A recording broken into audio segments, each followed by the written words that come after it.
indirectamente a Jesús al emplear por lo menos 11 veces emplea el término Señor. O sea, lo usa en la carta. Esto aparece en el 1:7 y en el 3 y en el 9. Esos 3 versos del capítulo 1.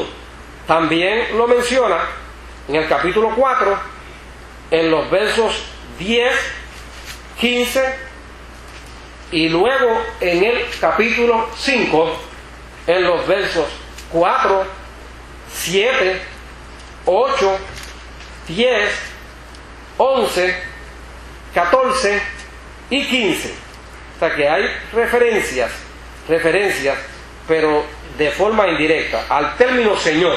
Y obviamente en algunas de esas interpretaciones puede referirse a Dios, pero principalmente se refiere a Jesucristo, nuestro Señor. Los nombres de Dios y de Jesús los usa de forma paralela en el encabezamiento de su carta, en el capítulo 1 y verso 1.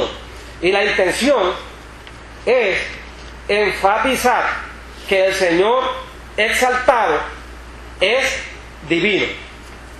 Y Santiago, además de decir que es divino, le atribuye actos también divinos en esta epístola a Jesús, porque en el capítulo 5 y verso 15 y el 5, 14 también, Él aparece como perdonando pecados, y la oración de fe salvará al enfermo y el Señor lo levantará, y si hubiese cometido pecados le serán perdonados. Quiere decir que Él tiene que ser divino porque va a perdonar pecados, también sana a los enfermos, también eso es otro rasgo de su divinidad.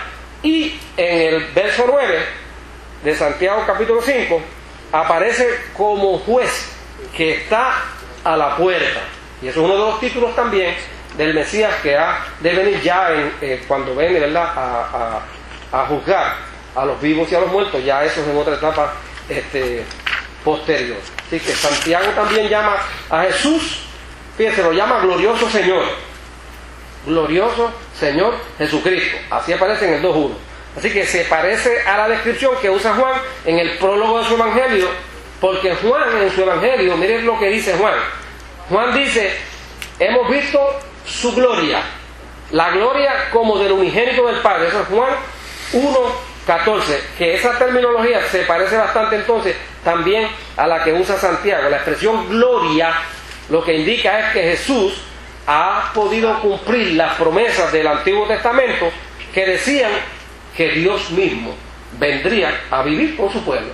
Y obviamente ese cumplimiento nosotros tenemos por la obra salvífica y redentora de Jesucristo, hoy día representada por el Espíritu Santo morando en nuestros corazones. Pero Él ha sido glorificado en ese sentido. En Jesucristo Dios ha revelado su gloria, y eso nosotros no podemos dudar. Finalmente, la iglesia primitiva entendía también esta frase: nuestro glorioso Señor Jesucristo, significaba que Jesús había ascendido al cielo, donde reina con Dios en su gloria celestial. También esa expresión significaba eso, ¿verdad?, para la iglesia primitiva. Así que Santiago revela entonces una cristología en forma indirecta. O sea, no está hablando de la resurrección, no habla de la muerte de Jesucristo, ni de bautismo, ni de nada de esas cosas, pero de forma indirecta sí parece manifestar la verdad en una etapa temprana de desarrollo en la iglesia, porque la iglesia estaba todavía en cierne. Así que la doctrina está todavía desarrollándose. Podemos entonces concluir que esta carta parece reflejar un periodo temprano en la historia de la iglesia.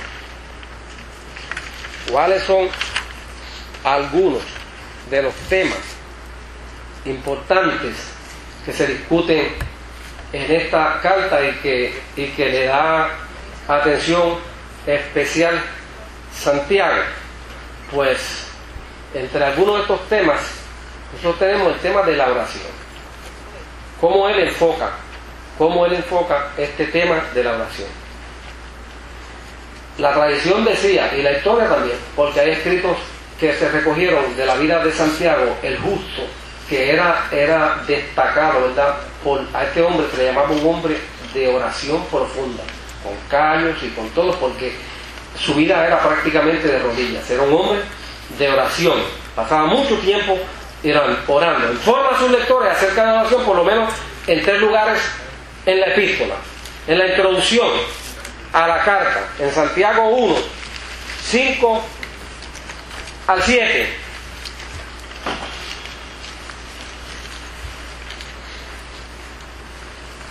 Fíjense que ahí dice: y si alguno de vosotros tiene falta de sabiduría, pídala a Dios, obviamente en oración, ¿no? El cual da a todos abundantemente y sin reproche, y le será dada.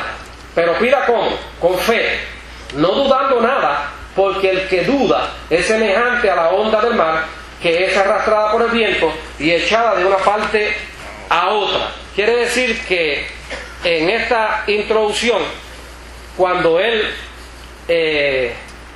exhorta realmente a pedir sabiduría, y no dudando, o sea, con fe puesta en eso. Así que es una exhortación a la oración. Ahora también en el capítulo 4, versos 2 y 3 de Santiago, ahí cuando reprende los reprende, dice: codiciáis, escúchese esto, codiciáis y no tenéis, matáis y ardéis de envidia y no podéis alcanzar, combatís y lucháis, pero no tenéis lo que deseáis, porque no pedís.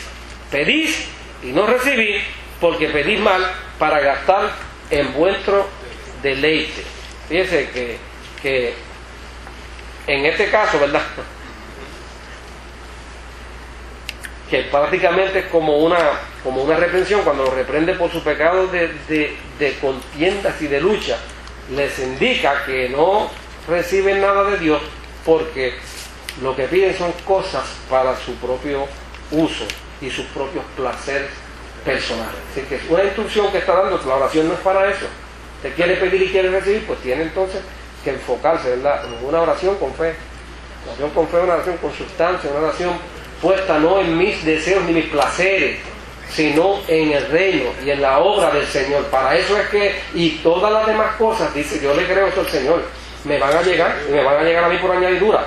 Ahora, en el capítulo 5, también hablando sobre la oración, en caso de que se haya cometido pecado o que haya enfermedad, Santiago aconseja a los lectores a ofrecer una oración para que la persona pueda ser perdonada y curada, que esto lo mencionamos ahorita.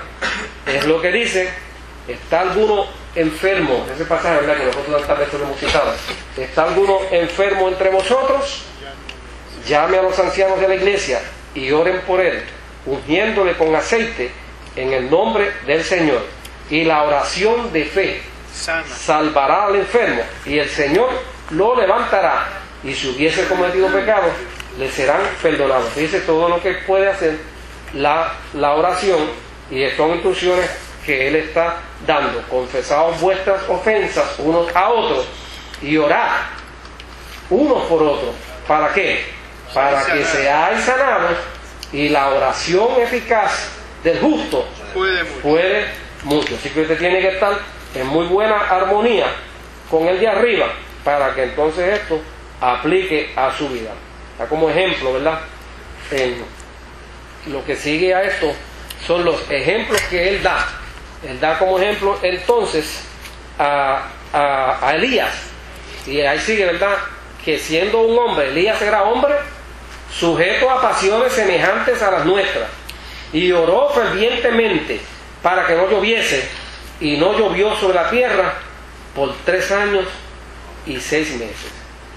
Y otra vez oró, y el cielo dio lluvia, y la tierra produjo su fruto.